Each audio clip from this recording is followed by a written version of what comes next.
what they say, brother. Those who can do. Those who can't don't. Well, if that's the case.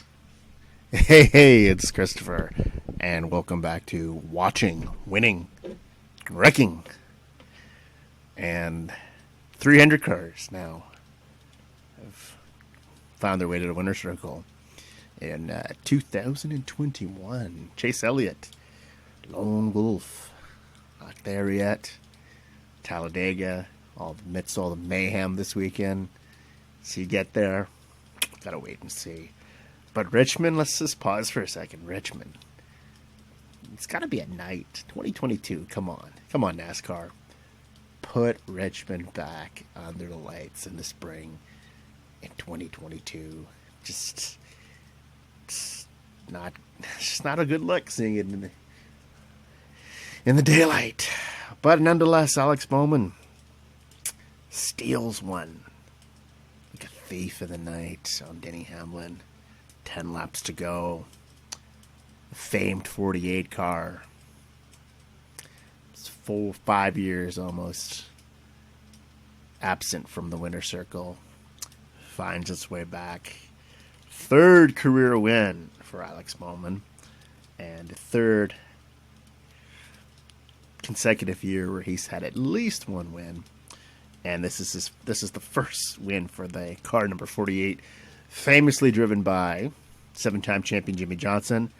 That's way back in June of 2017. So 4 long years, not quite 5, but it feels like 10, does it not?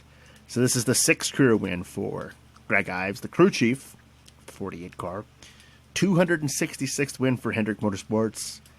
Now just 3 wins away. And it's just not a matter of how they're going to do it. It's just when they're going to do it.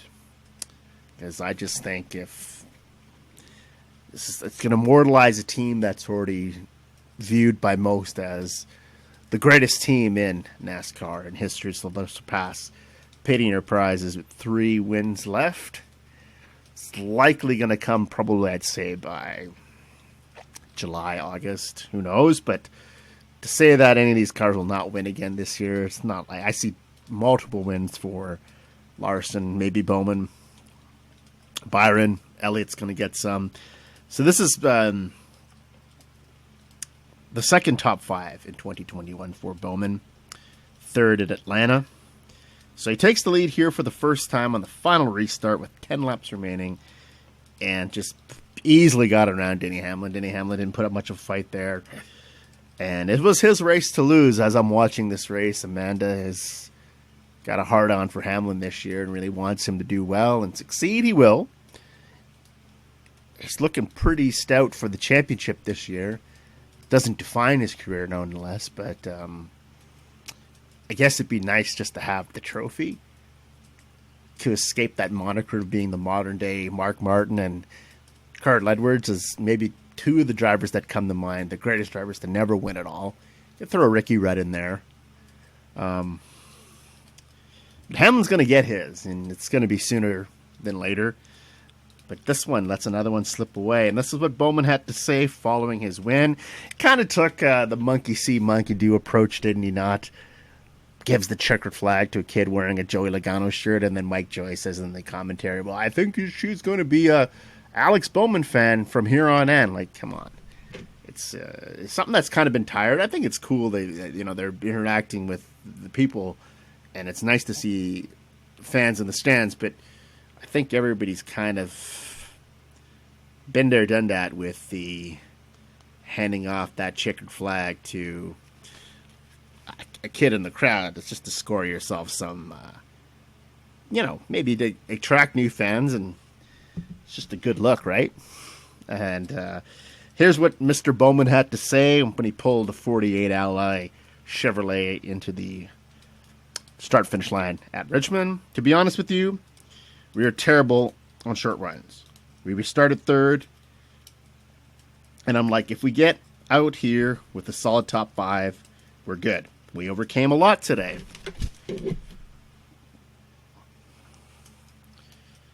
And this is what he said here. I don't know if Greg pumped the pressure way up or what he did, but that's more grip than I've ever had in a race car at Richmond. And it worked out really well, end quote. So, and he recovered from a, give him a lot of credit here. He recovered from a speeding penalty on pit road. I know sometime it's nailed Brian Blaney this year, now Martin Truex Jr. So we've seen it cost the driver a race. But in this instance, Mr. Bowman overcomes, and he finds himself in the winner's circle. And as we documented now, Chase Elliott, as a lot of the folks online are hating on Mr. Elliott, saying he's the only driver now, pointing out the obvious. By himself, he's the only driver not to win a race this year. Would have not seen that coming. It would look like Bowman probably was going to be the driver that would not get a win, or would be the last to get a win if he did. And Dale Jr. really made Bowman's career. I know a lot, I was upset to see him in the winner's circle. I really don't have feelings one way or the other for him. I just feel that he made the most of his opportunity when Dale Jr. was sitting out with the concussion issues in 2016. Had a nice run at Phoenix going. Legit low-key, is he the best driver in NASCAR, or is he just an inconsistent driver in really good equipment? We'll scratch the surface on that in a minute, but now he's sixth in the points.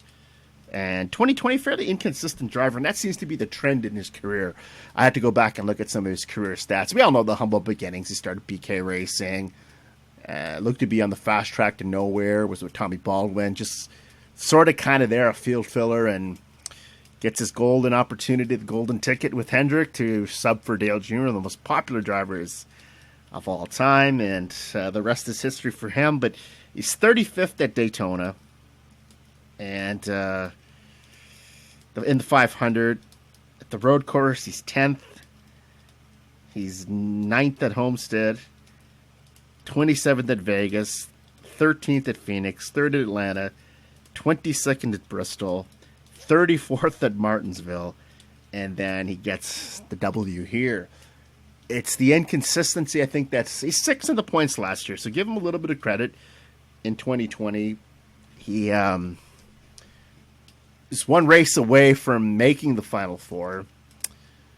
Don't know if he was going to have, and that's the thing, I don't know if he was going to have the car that day at Phoenix to win the race and win the championship, pull an upset. But if he gets in that position this year, you have to think that this is his home track of sorts for him. He's from Tucson. It's an opportunity like no other and if you're in this position as Alex Bowman.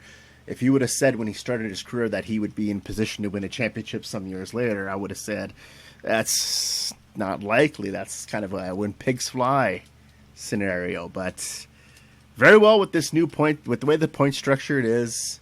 I know it's a lot of people frown down upon it. There's mixed feelings if this is legitimately rewards the driver who with the most wins or the most consistent. And consistency wins championships. Like, believe it or not, if Hamlin can do this, it's still possible to win. As the big lead he has here at this point in the season, is it a scenario where somebody goes winless, becomes a champion in this format? Remember, in the Final Four, the best finisher of the Final Four drivers gets the big check and gets the trophy. In all reality, if Alex Bowman finds himself in that position, why not him, right? It's defense consistency wins championships, just like defense still can win championships in NFL. It's not all about the offense.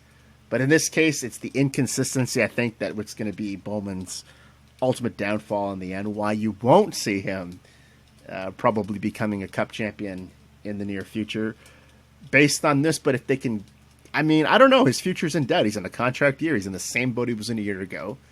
But if they were to keep this unit together, this nucleus together, I don't see why he wouldn't have an opportunity to at least scratch the surface and have a shot at potentially upsetting the racing world and becoming a champion. So let's see what our favorite people here at the NASCAR report have to say about Alex Bowman stealing one from the almighty Hamlin at Richmond.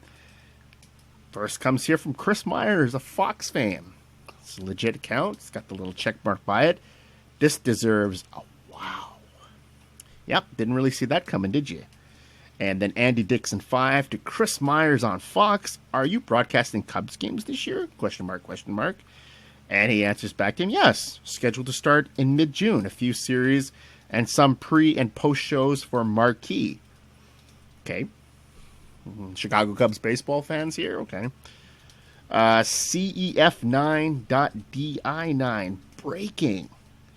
It's got breaking, not even capitalized the B, and you've got the little stars, you know. Parentheses. Richmond will be reconfigured into a super speedway since every track Bowman wins gets deleted or changed. That's some lowbrow stuff, right? Come on. And then we have here NASCAR Pro Series official Welp. Richmond is off the schedule soon. A lot of these comments are so negative. I don't see why. And then RYX to NASCAR Pro Series official the Bowman curse. Sad face emoji. Chris Convis 11 fucking sucks being a Hamlin fan, does it? The replies to that should be interesting. Let's load them up here. Connor Kurdizel. Try being an Almirola fan. He had a good race. Almirola is going to Talladega. Got something to smile about there, Connor, come Monday of next week. For the championship. For the championship to Connor. Try being a Harvick fan. Come on. Large Balls 42. Large Balls 42. Love the handle, Large Balls. Says for the championship, laughs in being an Eric Jones fan. Bros 491 to Mr. Chris. Bro, shut up. At least he wins. And then ISP 505 to Mr. Chris. True, but I'm a Kyle Busch fan. Teardrop emoji. And then we have Philippe Ford 20 to Large Balls 42. Can relate. Jonathan Brian WX to Chris Convis. Hamlin chokes harder than porn stars on casting day. Come on, like, honest to God. People in their rude and crude comments. There's no place for that, is there? Hayden Lawson to Connor. Same. Teardrop emoji. John Dog 33. Hey, dog. Nah, that's Blaney. Skeleton face emoji. And then John Dog 33 back to Chris. Imagine being a Matty D fan. And then Jonathan Bryan WX to John Dog. I gotta say, I like Matty D too. I'm a Larson fan. First, but man, at Matt D Racing is a driver that's really cool, really freaking cool. And someone you can pull for because he's so positive. I can't wait to see him win. I know he will. Clairvoyant are we, motherfucker? We'll see. Then we have here XX Slim Tater to Mr. Chris. Imagine being a Reed Sorensen fan. Hee hee ha ha. Reed Sorensen is one of those sad cases I think you'd call in NFL or any other sport a bust. Highly touted prospect who never quite met the parameter that was set for them or the unrealistic expectations. We often forget about that. What are expectations when a driver graduates from truck or Xfinity? Not everyone's cut out to be a champion in this sport. Not everyone's cut out to be a top dog in the sport. There has to be the field fillers. There has to be the mid-pack guys. It's what's truly remarkable is when you see these mid-pack guys or these lower-tier guys become the top dogs. That's a sight to see. JP Racing 74. At least Hamlin didn't win. Why all the hate on Hamlin? I don't get it. I think I could be one way or the other. I mean, Hamlin is deservedly so. Could be the champion this year. Hall of Fame resume. I don't see why all the hate towards Denny Hamlin. I can't really make sense of that one. Larry 5022 Eric Jones with a top 20 finish on a short track with the 43 team. Something Bubba Wallace could hardly ever do on Sunday. Pause for a second here. It's a little bit of shade on Bubba there, but it's kind of true. Eric Jones has done a pretty admirable job in the 43 cars. Got himself 2 top 10s. Is going to be a driver to watch. I'll spoil it ahead of time. He's a spoiler alert. He is going to be someone I think you could keep your eye on at Talladega. The RPM team does pretty well in plate races. Bubba finished second in the 500. Almirola won at Daytona. That foggy race in 2014. Bubba just continues to keep disappointing his fans and disappointing even me. I'm disappointed because I think this guy, so much has been made about his journey to the top and where he sits and the adversity he faces, and maybe just Eric Jones is a more talented driver. Maybe 2311 got it wrong. I don't know. NASCAR fan 99. Alex, please win Sonoma and Pocono next year so they can be off the schedule. Ha ha. That is just not.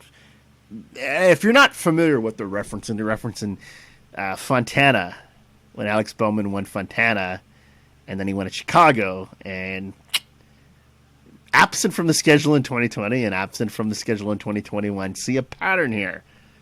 So 2022, Richmond will still be there. Then we have here from NASCAR fan 489 to NASCAR fan, and that's a NASCAR fan, and let's come with some original handles, like the big balls. It's an original fucking handle, man. So Sonoma, good. Like caveman, Sonoma, good. NASCAR fan 99 back to NASCAR fan 489. Look at these NASCAR fans exchanging pleasantries here on NASCAR Report's Instagram page. Almost every year, the leader wins by 10 seconds and nothing exciting happens. The last time something really exciting happened at Sonoma was in 2016 finish. It was probably the worst road course on the schedule, not including COTA, because they haven't raced there yet. You're full of optimism, motherfucker. Road course racing is going to be fucking legendary. Mark it on your calendars now. I said it here on April 22nd, Earth Day of all days, 2021. Sonoma and Watkins Glen's gonna blow your mind. And Austin and Indianapolis.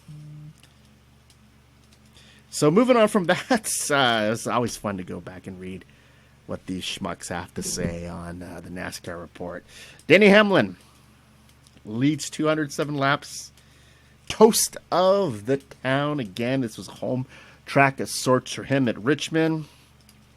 Wins the first 2 stages. Strong car all day, but another runner-up finish to show for it. As Mike Joy pointed out, and Clint Boyer, should we tell Denny the last time that driver has never won, who's won the opening stage, has never won the race?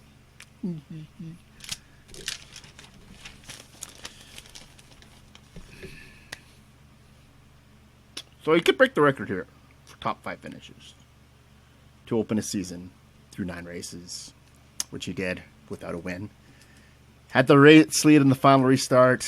Bowman gets by him without much effort.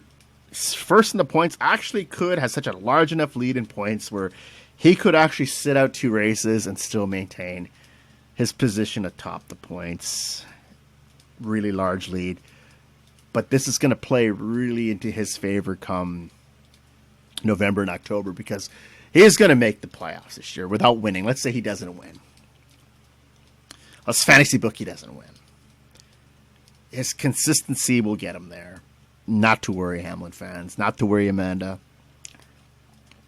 FedEx 11 or the Office Pad 11, whatever sponsorship will be upon the hood this week. Any given week, we'll see the winner's circle this year. And it was racing for a purpose. It was a shooting at a FedEx depot prior to the race, the day before, I believe. Or the week of the race, I'm not sure. I don't really follow a lot of news these days, because other than racing news and sports news, because there's not a lot of good stuff in the media these days, you know. Damn, pandemic is still wreaking havoc all across Canada. Well, this in Ontario, the province where I'm recording this, of course. But, yeah, so tragedy nonetheless. Hamlin was racing purpose, trying to get FedEx the win. And so I guess didn't transpire, but unfortunate tragedy. And it's really awful to see if anyone had friends or family members who were victims of that. You don't ever want to see that kind of violence, or somebody disgruntled employee going in there and opening fire on innocent people. So it would have been cool to see the FedEx car win. Joey Logano here battled with Denny Hamlin again, something that we're become accustomed to seeing. Hamlin, Logano on the track. Shades of the Bristol dirt race. Wasn't going to be deja vu all over again for Hamlin, as Logano doesn't lead, gets beaten by Hamlin in the final restart. Led 49 laps, third top 5 in the last 5 races. So Joey's got things going on. Good for him. Little dejected at the end there in the post race that he didn't have a shot at the win, but Logano's going to have his time, and he's got the one win. Christopher Bell finishes 4th. First top 5 since winning the Daytona Road Course in February. But that's 4 top 10s for him in the last 6 races, so he's been fairly consistent this year. And his new digs with the JGR number 20 car, enjoying his brand new home and making the most of it. Martin Truex Jr., 5th place run here, remains 2nd in the standings, 3rd top 5 in the last 5 races. Joe Gibbs Racing's just got it going on, man. They're solid, and they look like, again, them and Hendrick are the teams to beat this year. So if it wasn't for bad luck, there'd be no bad luck at all. But a little bit of the good luck dust is sprinkled on Enric Almirola this week. Gets himself a 6th place finish. First top 10 of the season, and had a chance to win this one on the final restart. Really showed a lot of signs of life this year for the 10 team. Plagued by poor luck, as it's documented. This is Almirola's first top 10 since Martinsville in 2020. That's the fall race. And he's got 2 career wins on plate tracks. And guess where we're coming up to? Talladega. Is this the turning point for the 10 team? Is this where Almirola gets it going? Because Stewart-Haas Racing as a whole has really struggled this year. And William Byron, 7th place finish here, improves his to 4th in the standings. And his top 10 streak is now up to 7 races. Jeff Gordon drove the 24. Also, I had to look back. 1998, so 13 consecutive weeks of top 10s. He's got a little bit of work to do if he's going to reach that, but Talladega is going to be a wild card in that, because I just think this could be the day where it goes the other way for Byron, but maybe he brings the 24 up front and maybe gets himself a win. Who knows? Jeff Gordon's won at Talladega. The 24 car has won there before. So the record, 20 consecutive top 10 finishes for Jeff Gordon. That was 1998. So a little bit of irony. 24 driver from the past and the 24 driver of the future. Kyle Busch rounds out the JGR top 10 finishes. 8th here, led 1 lap. Just seems to be something not right with the 18 team. They're not quite themselves.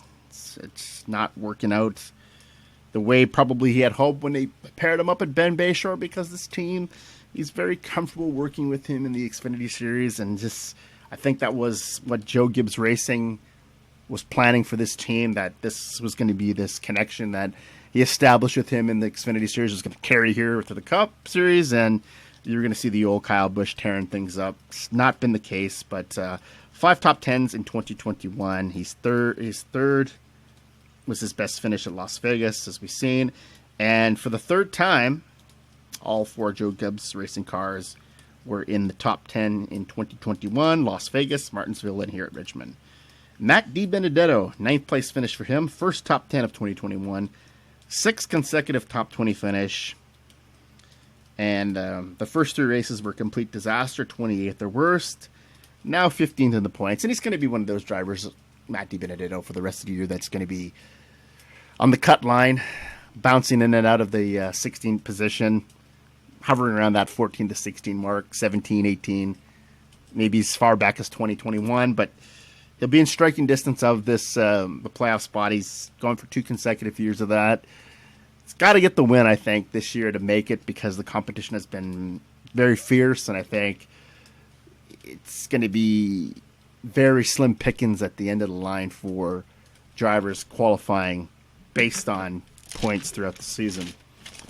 Austin Dillon, top 10 finish here, 10th place, second top 10 in the last 3 races, and RCR is continuing to build momentum as they want to get back to being a top-tier team instead of an average team, which they have been for the past couple of years.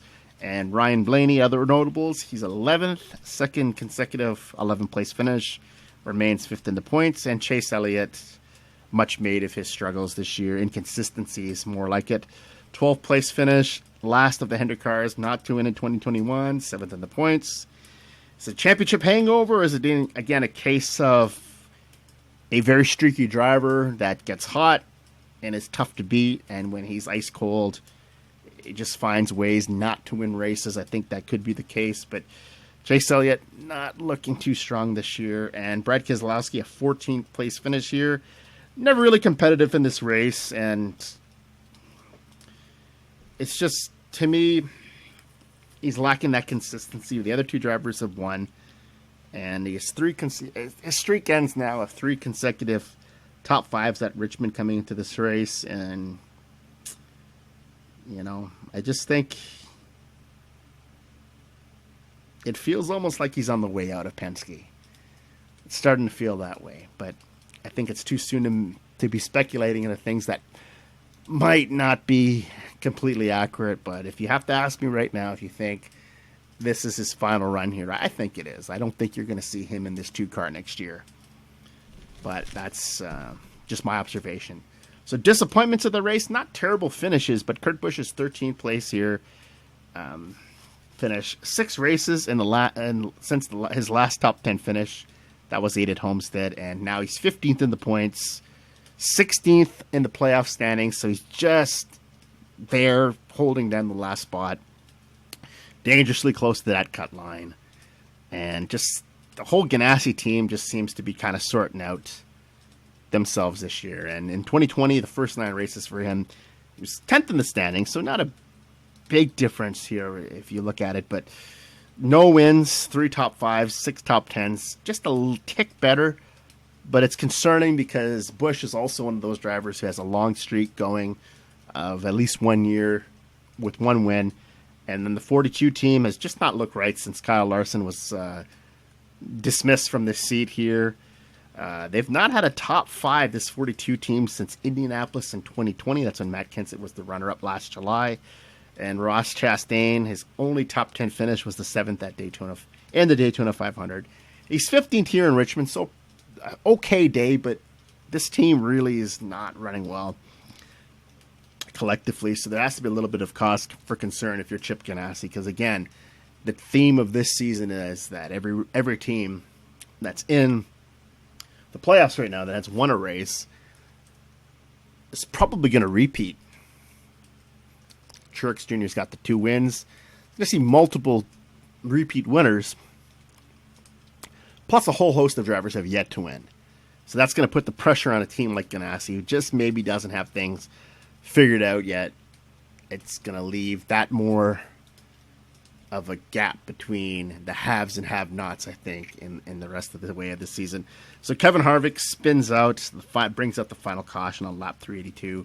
It's worst finish of 2021. He gets a 24th, and Stewart-Haas Racing's just been anemic this year. They're just, I don't know what's going to turn that around. You had the Almirola finish. That's a little sign of life, and you had Harvick, who's been the most consistent driver since he's arrived at Stewart-Haas Racing, but Cole Custer and Chase Briscoe just look like invisible on the track most weeks. They're just not doing a lot, and I don't know what's going to become of that, but Harvick's going to be a player in the end for this championship. I think that's a fair assessment to make, but things are not all good at Stewart-Haas Racing at the moment. So Hendrick is also said to be in other news, talks with Bowman about a contract extension. As we all know, Bowman's contract is up at the end of the season. And following the team's win on Sunday at Richmond, Jeff Andrews, the general manager of Hendrick Motorsports, was asked in the post-race press conference about Bowman's status. And this is what he has to say. The last time Alex won a race, he was kind of in He was in negotiations with Hendrick for a new contract. It won't be too long after that. You guys announced that he was going to be back, and any team, and this with the team, it will anticipates him to be back in the car next year. Andrews also said that Hendrick is in the middle of negotiations with Bowman, and obviously those will continue on. And Ally, the 48 car sponsor, has signed its sponsorship agreement through 2023, and they will continue to be the sponsor. And I think a lot's going to depend on this sponsorship. It is signed for another 2 seasons. Bowman, the addition of Kyle Larson could have been easy just to put him in this 48 car, which essentially he is. This is the 48 car, which is the 5 car now, and this 88 team is taking the 48. So they're just basically, it's the 48 car, but it's not the 48 car, if that makes any sense. And I think Hendrick would keep Bowman, but if a bigger name does become available, like a Brad Keselowski is confirmed to not be returning, that could be on Hendrick's radar, and that could play into the fact that Bowman is a solid driver and a good driver, but it's just that can't miss opportunity. Adding a name like Brad Keselowski to your stable gives you 2 champions. That would be Keselowski and Elliott under one roof. And Larson, you feel one day is likely to be a champion in the sport. And then William Byron is perhaps one of the best young drivers in all of NASCAR. And I don't know, Bowman can earn his way here. I think another win here would solidify him. When it's just maybe running consistent is all he really needs, because I think what we've seen through his career statistics is it's fairly inconsistent. And you got to keep the sponsors happy, and you got to have the team completely 100% behind you. They're going to say they are in media press releases. They're not going to tell you flat out that they've lost confidence in this driver. But winning this race, I think it's going to go a long way to helping his cause, remaining in the 48 car. But as we know, just stranger things have happened in the sport. So a milestone watch. Kevin Harvick will surpass Joe Nemechek for all-time starts in the top 3 touring series of NASCAR this week. Harvick will make his 1,198 start when the green flag drops at Talladega on Sunday. And he's sort of the Iron Man of sorts for NASCAR now. He has not missed a race since spring of 2002 to Martinsville. That's 686 starts coming up on Sunday at Talladega, consecutive. And in that time frame, he's got 119 wins across the 3 touring series in NASCAR. So that's a very impressive feat for Kevin Harvick, and he is one of the greatest drivers of all time in this sport. Hall of Fame credentials, so a very well-deserved honor for the driver of the number 4 Stewart-Haas Racing Ford. So there was a truck race at Richmond on Saturday, and Hunter Nemechek outduels the boss man Kyle Busch another time. Second time this season he does it to take number 2. It's number 2 wins here for him in 2021. Nemechek collects the second win of 2021 and led 114 laps. Good performance for him. 8th career truck win, 20th on the all-time wins list now. First in points, 4 top 5s in 2021. And Kyle Busch, second time he's finished the runner-up to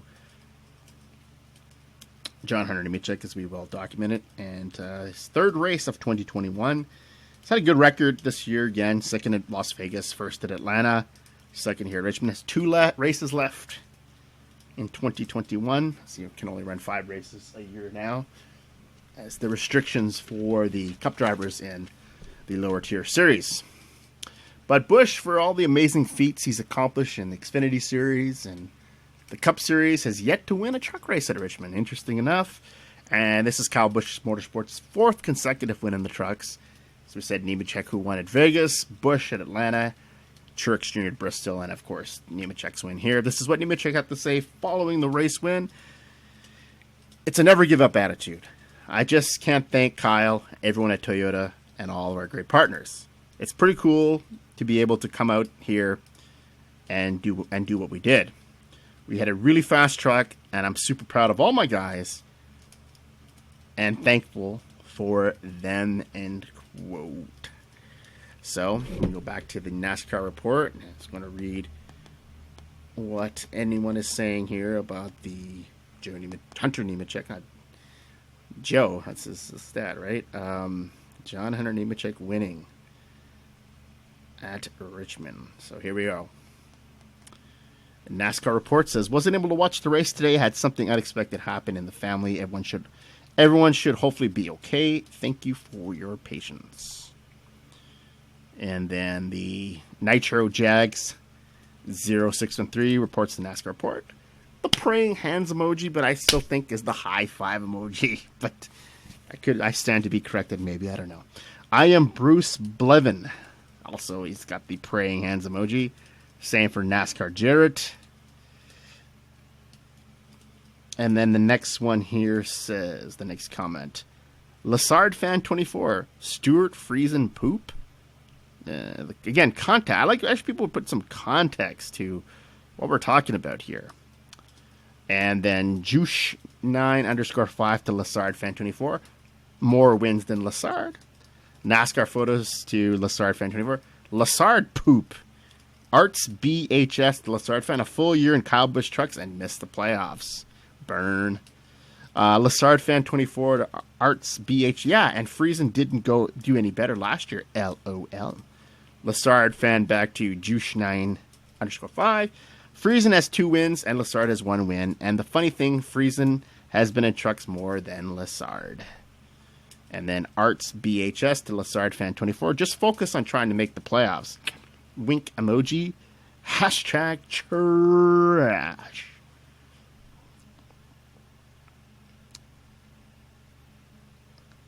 All right, Core 32 to Lassard fan. Okay, listen.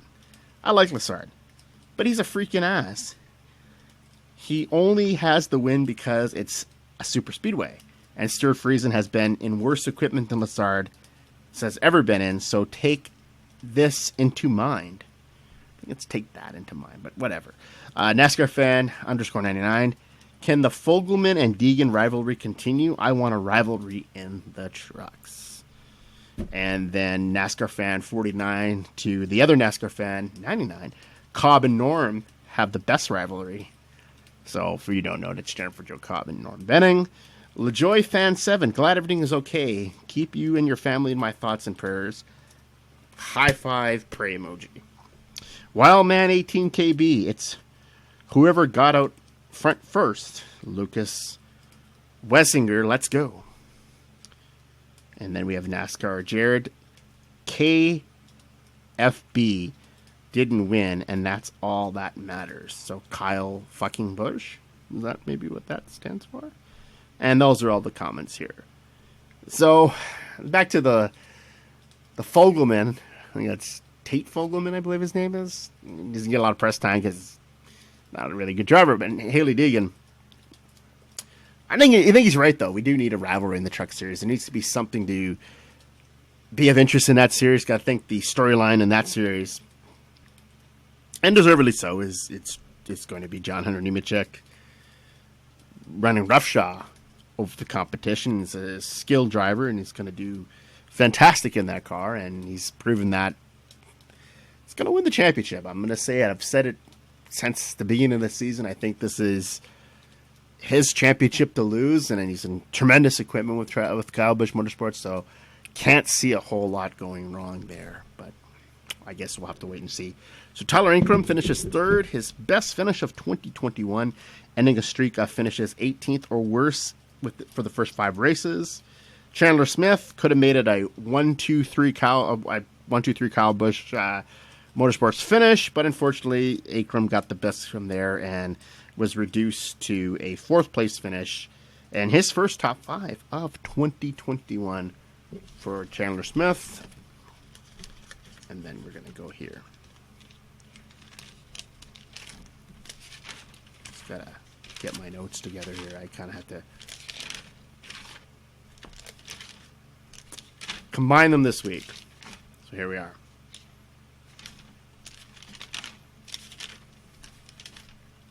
All right, let's continue with the notes here. And Johnny Sauter, the former truck champion, finishes 5th. Late race gamble for him and Matt Crafton, Thor Sports teammate, does not pay off good for track position, but doesn't get them any further ahead. So second top 5 finish for him in the last 3 races. Seems like he's moving in the right direction there. And Todd Gilliland, 6th place finish, second consecutive top 10 finish. And Ben Rhodes is 7th, 5th top 10 of 2021. And he remains second in the points. And Rhodes seemingly having a career year here. And his race only outside the top 10 once this year. So that's pretty good for him. Could be him and Nemechek battling for the championship in the end. And Grant Hinfinger, last year's Richmond winner, finishes 8th here, leads 71 laps, 3rd top 10 of the 2021 season. The trucks will return on May the 1st at Kansas Speedway. They get the week off, and the Xfinity Series will race at Talladega on Saturday afternoon. So Talladega, big super speedway, as you all know, and you listen to my old podcast, you listen to this podcast, I do not like super speedway racing. I think it's not that exciting. I think it's all about the draft, right? And a lot of the casual fans out there are people who don't really understand the technique that goes into the sport and the sacrifices these drivers make each every week. They just want to see a demolition derby, the war of attrition at Talladega. Nobody wants to see that. I want to see good, hard racing. I want to see an upset potentially here, and I think the drivers you should keep an eye on here, they're going to not be the regular names we would talk about most weeks, but the Fords have won 9 of the last 11 races at Talladega, so Ford is very strong. And Penske's have off to a good start this year. 3 of those belong to Logano, 2 to Keselowski, 2 to Blaney, and they've won 7 of those 9 races that belong to a Penske driver. 1 from Stewart-Haas Racing, that was Eric Almirola, and 1 from Roush Fenway, the first career win back in 2017 for Ricky Stenhouse Jr. That was a pretty cool day for him, and a lot of people are hard on Ricky Stenhouse, and I think all the hate on him has to stop. He is won only at restricted plate races, the plate tracks, Daytona, Talladega, but he's been so good at Bristol. People forget about that. He's looked good at Richmond. He's looked really good this year. He's building some consistency this season. Very consistent. Has led to a quality start for him in 2021. No finishes outside of the top 20. Choke on that, all the Ricky Stenhouse haters. He is going to be someone to keep your eye on, someone who could take the checkered flag on Sunday afternoon. And his best finish of the year, as we know, is the Bristol Dirt Race. And JTG Doherty has not run a cup race since August of 2014. This team is due. That's a span of 239 races. I'd love to see JTG Doherty in the winner's circle. Team that's really sort of a middle-of-the-pack team, works extremely hard, been in the sport a very long time. Deservedly so. Would love to see them back in the playoff picture. So on plate tracks, JTG Doherty has 6 top 5 finishes since Daytona 500 in 2017. So they've been very consistent on the plate tracks last 4 to 5 years. As we mentioned, Stenhouse Jr., while driving for Roush Fenway Racing, his first career victory has come here, and that was in the spring race of 2017. He was second in last year's spring race in this very car for JTG Doherty Racing.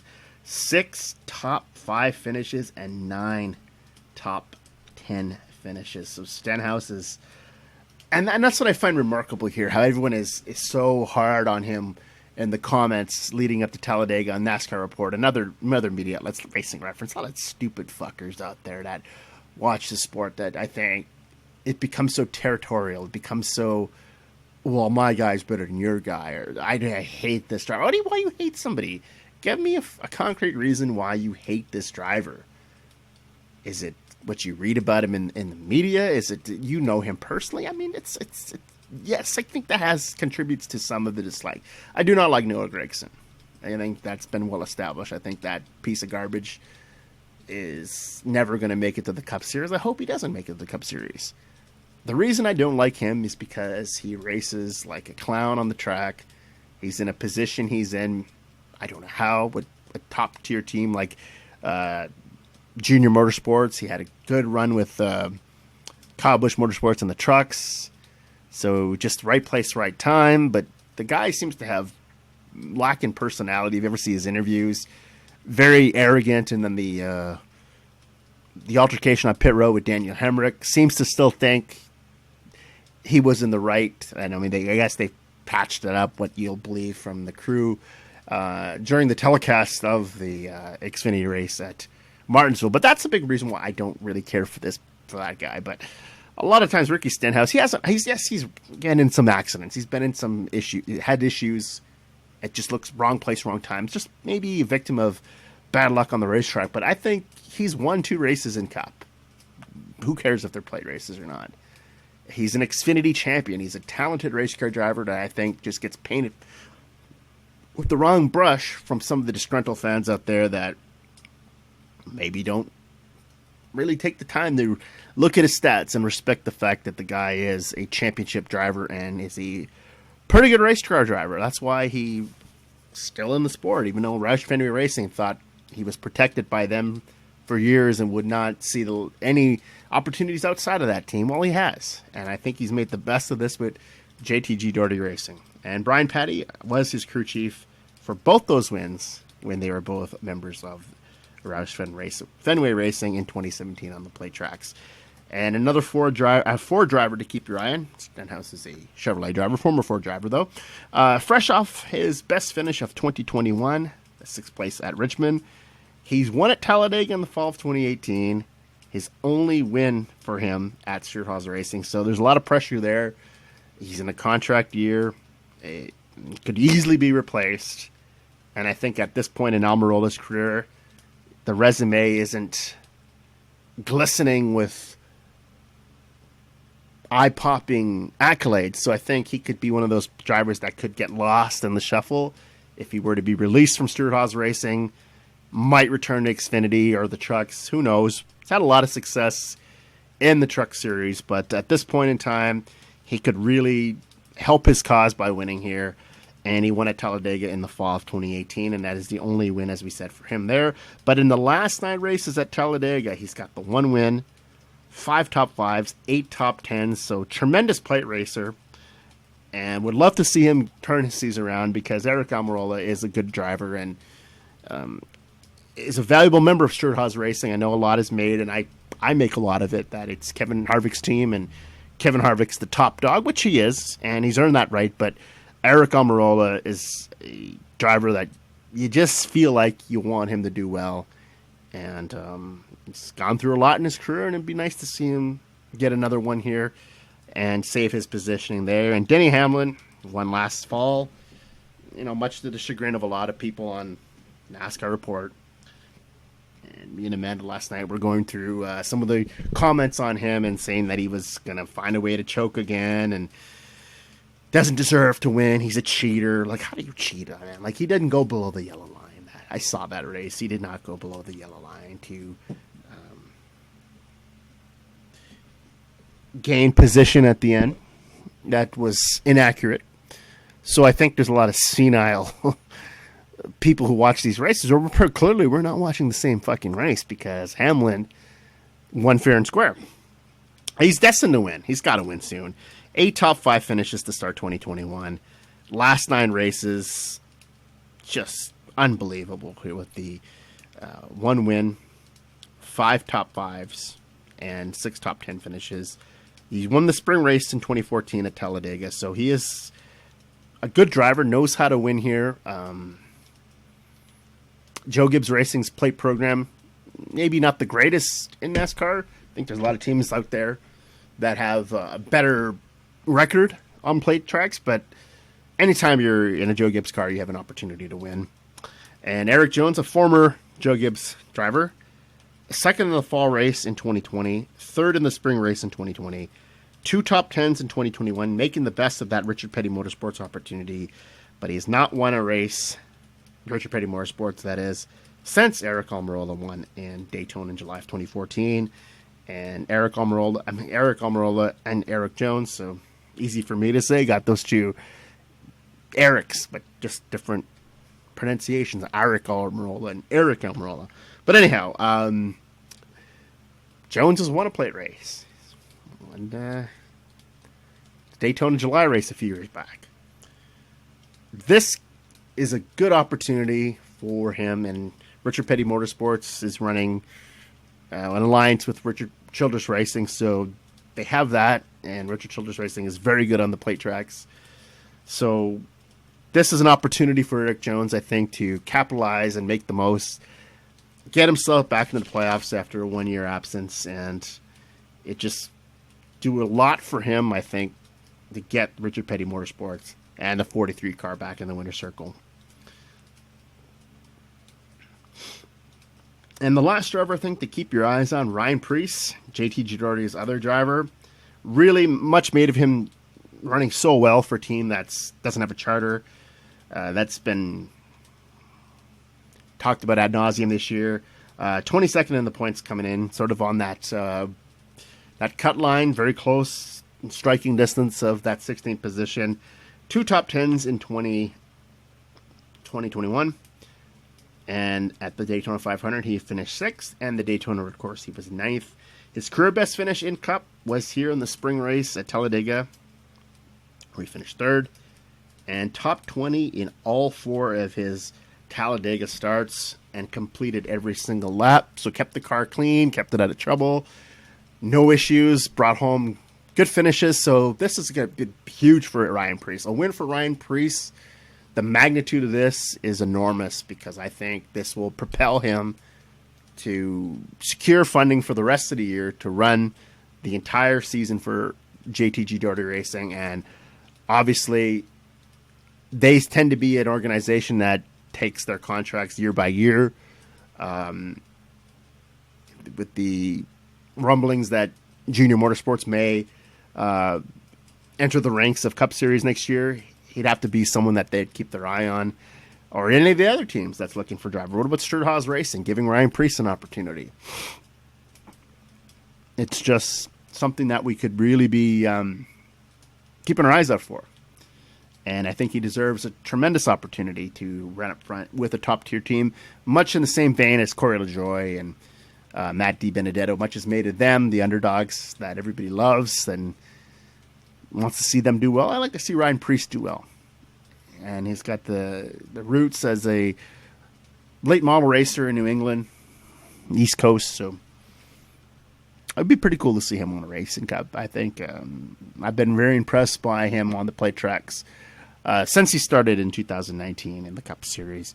Other drivers to keep your eyes on, obviously Brad Keselowski's won here 5 times. Just seems to be kind of in a rut, but I wouldn't put him as a driver to watch. He just seems to be plagued by unfortunate luck this year.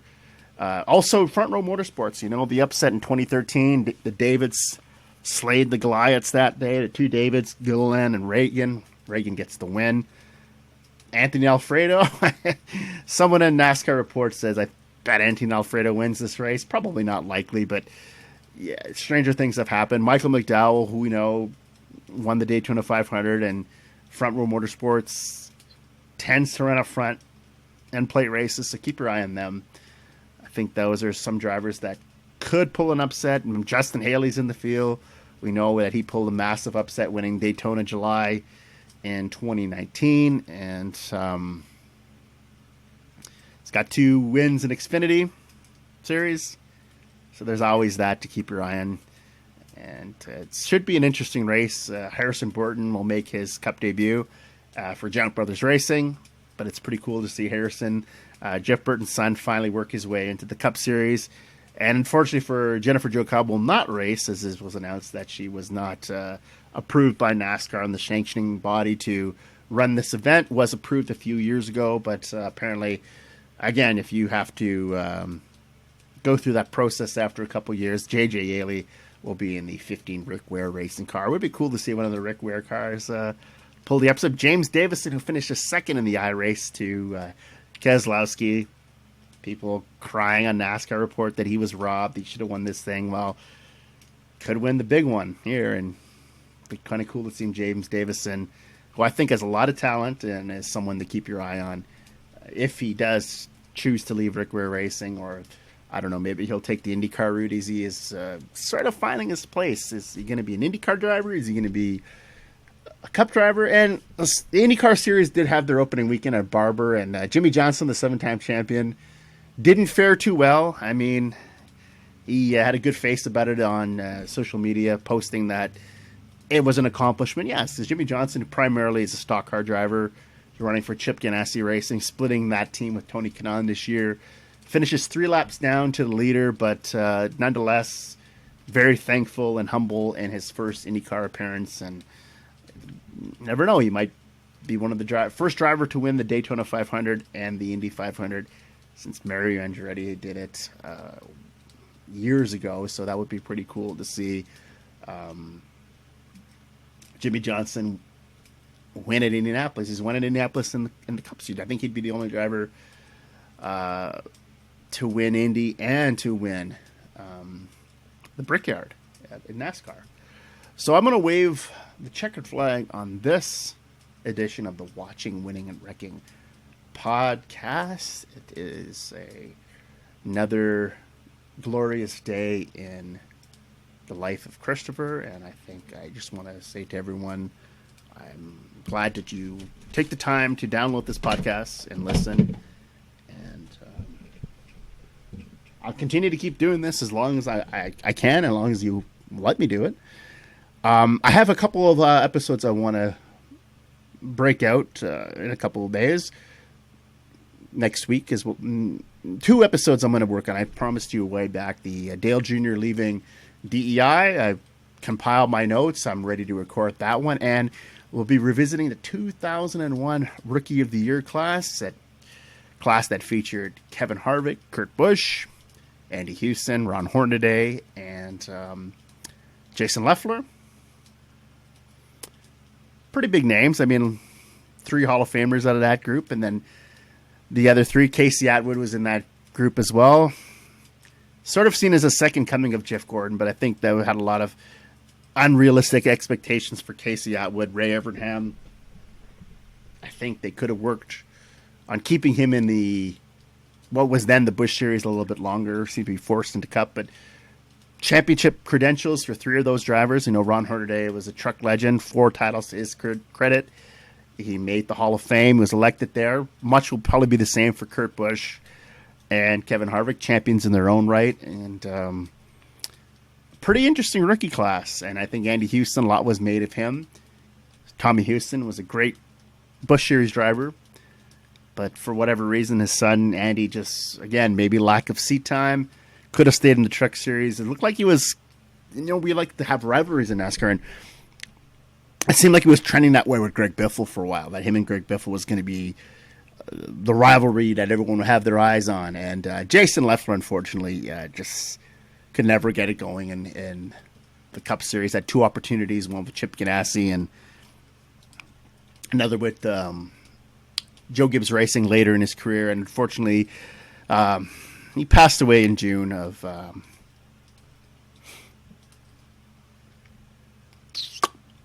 2014, and that was it was tough, really tough.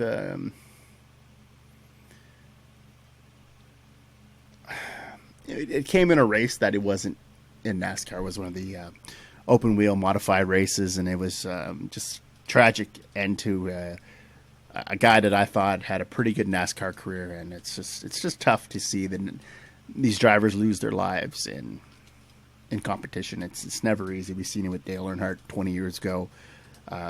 His legacy still lives on, and Jason Leffler had a lot of respect from his peers, and for whatever reason just could not make it work in Cup, and that's unfortunate, but a good driver nonetheless. And I'm going to be recording that episode and posting it this weekend.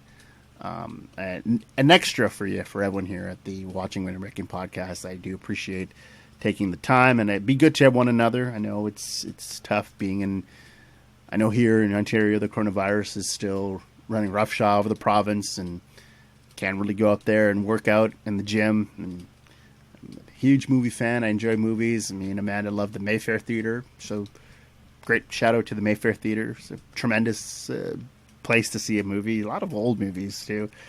You can get out there and run, and if you enjoy bicycling, and if you, I don't know, just be cool to one another and go out of your way to help someone out if you can. And I'm very grateful that I have a great partner, Amanda. She's just brings a lot of joy to my life, and our pets, Aiden, Phoebe, Penelope.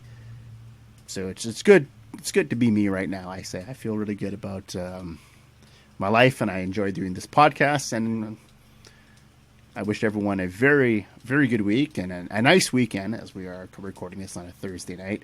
And I hope everyone enjoys the rest of their week and has a good Talladega race. And maybe we can be talking next week about an upset or two. And I just think it's going to be an exciting race. And I always go into this feeling that we could have another winner. Could have 9 winners in 10 races. That'd be pretty cool to see. But until next time, it's Christopher wishing everyone all the best. And I will see you next time on Watching, Winning, and Wrecking.